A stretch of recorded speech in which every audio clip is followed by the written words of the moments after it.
Aunque gran parte de los terremotos, erupciones y tsunamis se dan en las fronteras de las placas tectónicas, a veces estos fenómenos se producen en capas más profundas de la Tierra. Dentro del manto terrestre hay cámaras verticales de magma que se mantienen fijas en su posición a medida que las placas tectónicas se desplazan.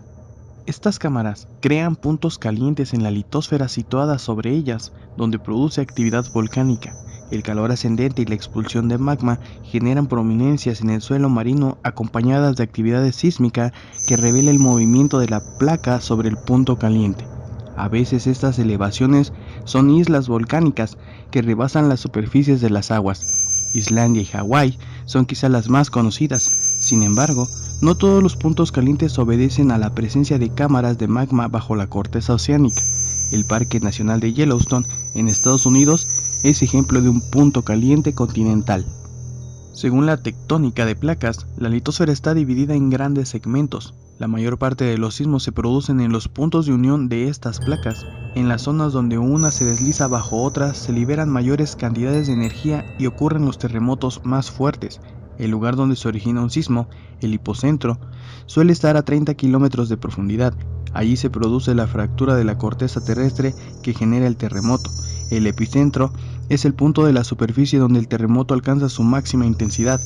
Este forma varios tipos de ondas. Las primarias comprimen los materiales y las secundarias los agitan. En las zonas cercanas al epicentro es factible que los edificios caigan más rápido porque las ondas de movimiento son más severas, aunque las áreas más lejanas al epicentro reciben en menor medida la intensidad del mismo.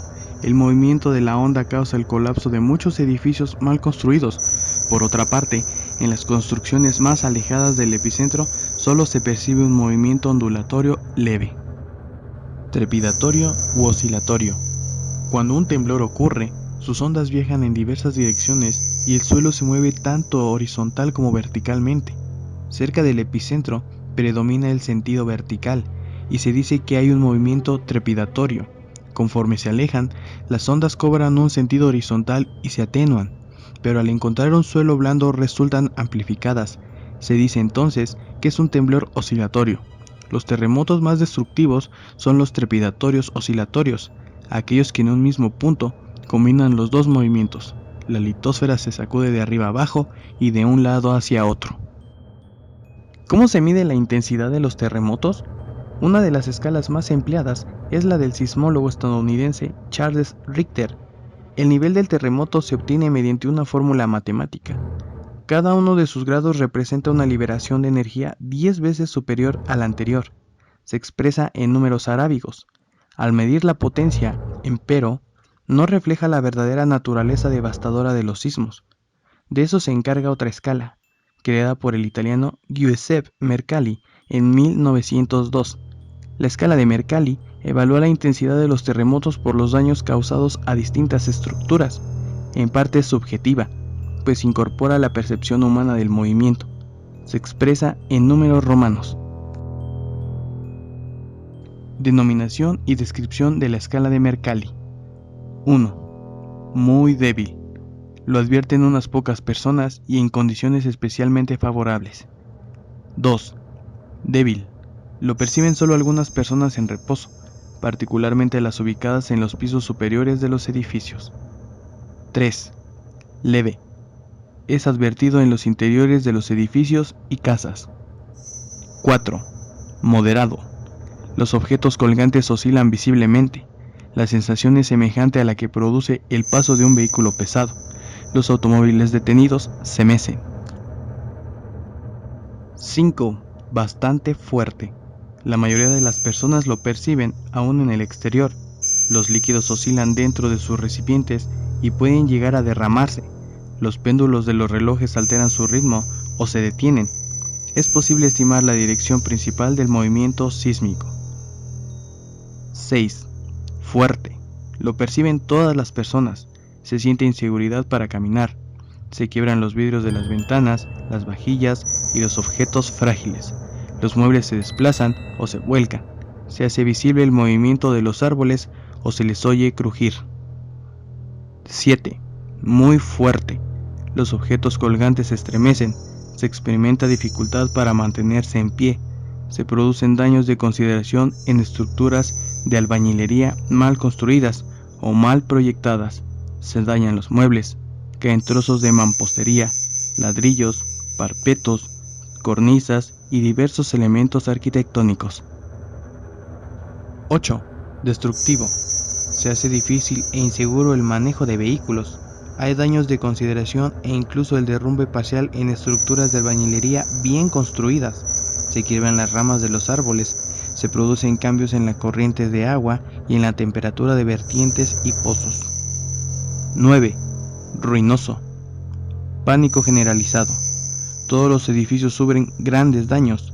Las casas sin cimentación se desplazan, se quiebran algunas canalizaciones subterráneas, la tierra se fisura. 10. Desastroso. Se destruye gran parte de las estructuras de albañilería de toda especie. El agua de canales, ríos y lagos sale proyectadas a las riberas. 11. Muy desastroso. Muy pocas estructuras de albañilería quedan en pie. Los rieles de las vías férreas resultan muy deformados. Las cañerías subterráneas quedan totalmente fuera de servicio. 12. Catastrófico. El daño es casi total. Se desplazan grandes masas de roca. Los objetos saltan al aire. Los niveles y perspectivas quedan distorsionados. ¿Qué hacer en el caso de un sismo? Raúl Valenzuela Wong, investigador del Instituto de Geofísica de la UNAM, dice que la duración del temblor determina el alcance de los daños. Depende también de la vulnerabilidad del grupo humano en cuestión. Los temblores causan más víctimas en zonas subdesarrolladas, con alta densidad de población y construcciones inseguras. Sostienen los sismólogos que los terremotos no matan, sino la destrucción de casas, carreteras o puentes. En México, el Servicio Sismológico Nacional establece las siguientes recomendaciones en caso de sismo. Si te encuentras bajo techo, 1. Conserva la calma y tranquiliza a las personas a tu alrededor. 2. Si puedes salir rápido del lugar, hazlo sin gritar o correr. 3. No utilices elevadores. 4. Apártate de libreros, vitrinas, estantes u otros muebles que puedan deslizarse o caer. 5. Si estás lejos de una salida, colócate debajo de una mesa y cúbrete la cabeza con ambas manos. También puedes situarte bajo alguna columna o del marco de una puerta. 6. Cuando el sismo termine, abandona el inmueble. En un lugar público. 1. Si estás en un cine, tienda o cualquier lugar muy concurrido, quédate en tu sitio y no corras. 2. Intenta salir solo si la puerta del inmueble se encuentra cerca. 3. Si vas caminando en la calle, aléjate de edificios, muros, postes, cables eléctricos y otros objetos que puedan caer. 4. Evita detenerte sobre coladeras o registros. 5. Si es posible, dirígete a un área abierta y permanece ahí hasta que termine el temblor. En el automóvil. 1. Oríllate e intenta detenerte en un lugar abierto. Permanece en el vehículo. No te estaciones junto a postes, edificios u otras estructuras que signifiquen riesgos.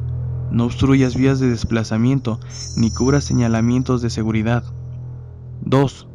Si vas en la carretera, maneja hacia algún lugar alejado de puentes o vías elevadas y permanece en tu vehículo.